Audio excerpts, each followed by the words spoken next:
Hello guys, welcome to Survival Russia. So today I actually planned to break the trail further down to the beaver dam, but it's not a good day today. It's too warm. It's like only -2. The snow is sticking to the skis and so on. It's not really awesome. Deputy Dawg is back, of course, as I wrote in the comments section. He's over there. He just been out regulating and so on. But why I got nervous yesterday about Deputy Dawg was that his pattern of disappearance was a little bit odd, because normally he will just circle around in front of me and return now and then. But when he makes this squeak squeak sound, this means that he actually caught something, and I heard it 3 times, you know, further and further away. And as I said yesterday, if it's a snowshoe hare or something, or a bobcat or whatever, lynx, they will run him into the ground, and lynx might even kick his who knows. But anyway, he's back. Yeah, so breaking the trail further today is not gonna happen simply.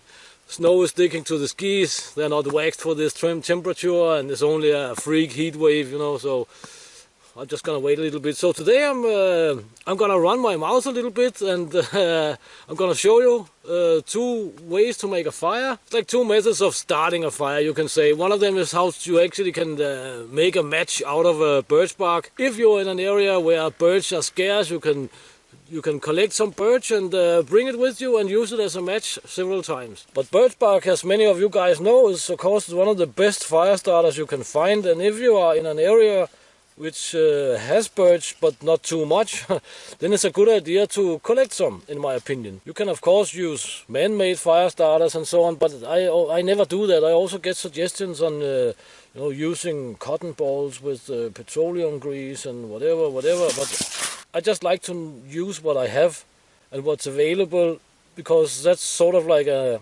everyday training, you know. I mean, you get used to use it, and then it's just like second nature. Then it's not like, oh, I don't have any more man-made fire starters, now I have to, you know, I know ins and outs of how this works. So let's take a look at it. And you can see here we have like a strip of birch bark, nice and relatively thick. See, if you cut partly through the birch bark here, then you can fold it over like this. So there's a few ways to do this actually.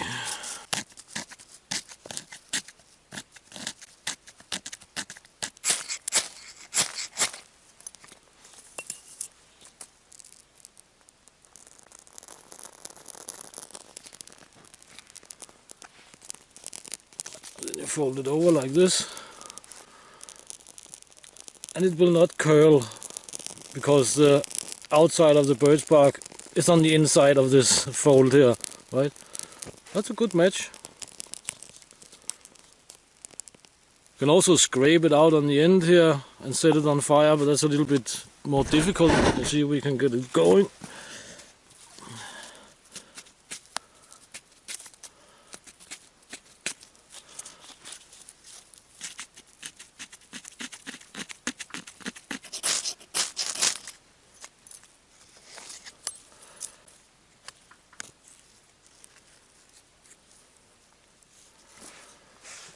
And of course, when it's charred, it starts a little bit easier. So this is a good way to have a sort of like a match, or what you can say.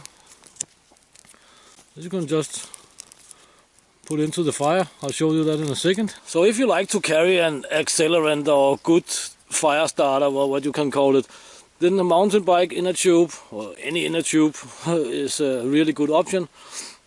I mean, it can be used for other things than starting fires with, but this burns really, really nicely, and of course make rubber bands and all sorts of stuff of it. I have on one of my small hatches, I have a mountain bike inner tube on the handle, so if need be, I could take it from there. I never had use for it, but let's see how it works, because we have a little bit of a damp pine here. Let's try and cut a slice. Boom. Let's see if we can get our birch bark match to light up.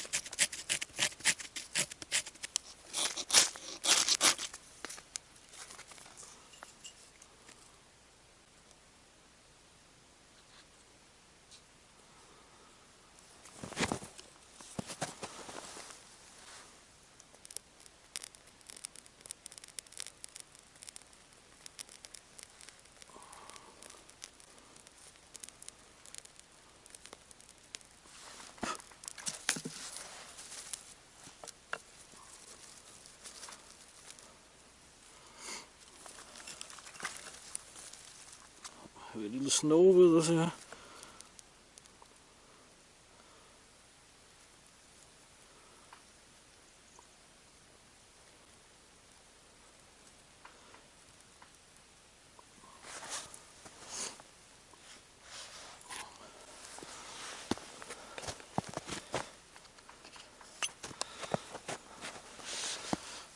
Inner tube burns really hot, and it burns for a relatively long time.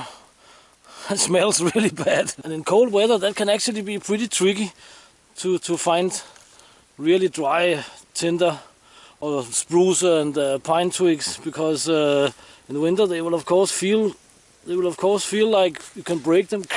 But if they're full of water, they will also break because they're frozen, right? So it's a good idea to train to go out and find out where does most often where does the dry twigs sit, and so on and so on and so on. So yeah, that's how you can make a sort of like a match from a piece of birch bark and start a fire with some mountain bike inner tube. Let's say if I was about to travel through a large area of pine forest, for example, then I would of course collect some birch bark. But all these old branches on the pine, as you can see up there, you can see them everywhere.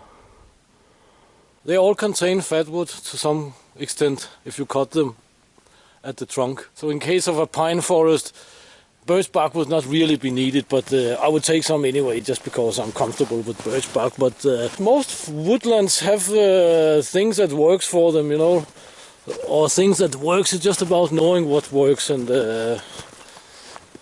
how to find out what works is to get out and train and get done. So yeah, that's basically the video for today, because I have to go and pick up the in-laws. They're coming. Yay! I'm stoked. So yeah, you know, it's the holidays. That's how it goes. On this note, I can just say thank you for watching. I appreciate it, and share, subscribe, bell, like, and all that good stuff. And until next time, get out and train and get it done. And see you next time here in wintertime Russia. Thank you very much for your time, guys, and happy holidays.